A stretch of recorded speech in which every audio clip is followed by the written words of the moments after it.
کراچی میں روزگار کی غرض سے رہنے والا حیدرآباد کا نوجوان دو معصوم بچیوں کا باپ دندناتے ڈاکوؤں کی بھیٹ چڑھ گیا۔ نوجوان عادل عباسی بچیوں کے لیے دودھ لینے گیا۔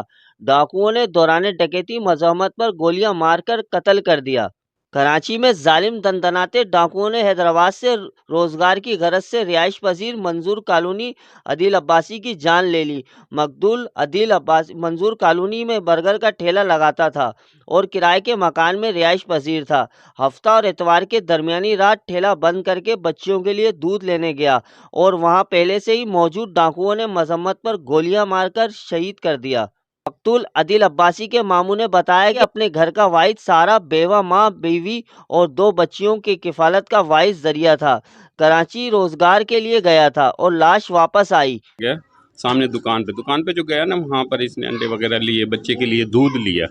وہ دودھ لینے کے بعد جیسے وہ دکان پہ پہنچا ہے، وہاں آلریڈی پہلے ہی جو ہے یہ ڈکیت موجود تھے۔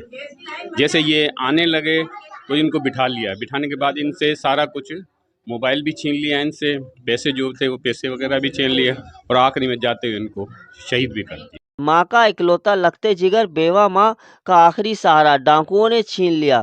مقتول کی دو بیٹیاں جن میں ایک کی عمر 2 سال ہے جبکہ ایک کی عمر 6 ماہ ہے۔ ان کی کفالت کون کرے گا؟ میرے یاد انصاف کو، میرا بچہ بے گناہ مارا گیا بیچارہ۔